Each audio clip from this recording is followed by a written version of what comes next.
Man, you know, that's the shit. You should go to jail for inciting unlawful behavior, because you're inciting other people from other countries who might watch this, who might be somewhat legal. Maybe there's like a gray area. And then him next.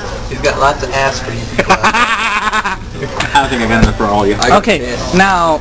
Taking a break, I'm taking a piss. Okay. Now, okay, let's talk about this. Now, there was somebody who walked into another local bank with a Molotov cocktail and robbed it. And that person, I don't know if that person was caught. I kind of lost track of that story. But what do you think should happen to that person?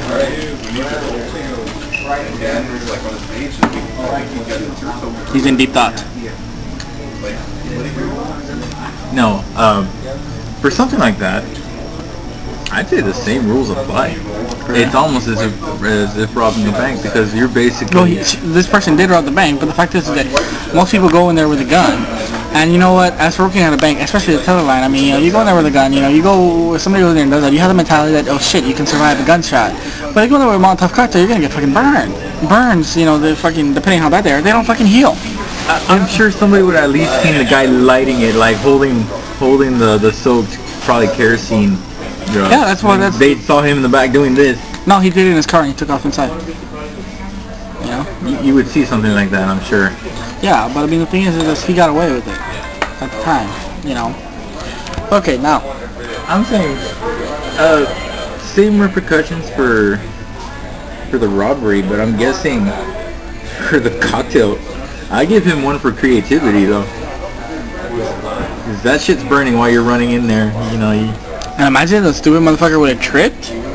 He would have killed his damn self. He would have lighted himself on fire. Now, okay, moving on to the next topic is just crimes in general. Do you think that the current crimes today fit the punishment? I mean, first off, you gotta take a look at the legal system, okay? Well, not the legal system, the penal system. There you go, that's my correction, the penal system.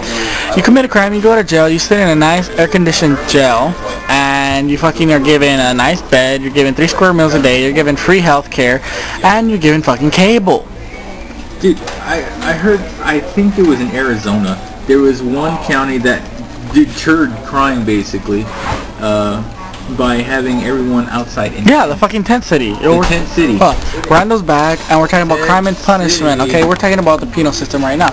And basically, you commit a crime, and you fucking sit in an air-conditioned cell, you know, with a nice bed, you get 3 square meals a day, you get free medical health care, and you get cable. You know what, they should just get one giant square, you know, like motor oil and maybe some like industrial waste thrown in, like McDonald's puts in their freaking feed that they give the cows. And their shit's like so toxic they can't freaking grow anything on that ground ever again. Do you know? Okay, now you're going environmental, that's another topic. But that's part of okay, now let me ask you this. Do you think this is do you think this is right? Somebody slaughters an entire family, spends the rest of his life on death row for life. Do you think that's fair? Because there's some states out there that have completely abolished the death penalty. Pussy motherfuckers. They're pussy whips.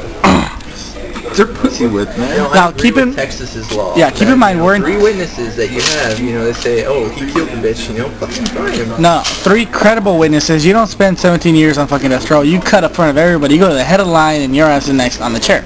Texas, but we're in Texas, by the way, which they do still have death penalty. The RGV. You know, I don't know how to do like. What the fuck do we have down here? I don't know how to do like the Vipers. More water, please. Philly cheesesteak, no onions, no peppers. I'm just having water. Yeah, this would be our waiter. I'm not getting a face shot, dude. Don't worry. I was about to get my check out too. You needed to find a check. Alright. No, Philly cheesesteak sounds good, but with like everything. Yeah, none of this, no peppers, no onion shit. Oh, fuck you, dude. God damn it, all I like is a must. Sorry, you're gonna be like on TV. He needs to sign like a fucking disclaimer. No, I didn't get him. I got him from like right here down. Cool. See, like, dude, I just... Huh? We're posting this on YouTube. We broadcast the show, we get like 30,000 hits like a day. Anyways. Yeah. So, that's going on YouTube too, dude. Anyway, so, like I was saying, man. I'm such an 8-ball. Yeah, dude, that's why we fucking call you Randall. And then you say that I'm the sick motherfucker. Okay, well, let me ask you guys this. Okay,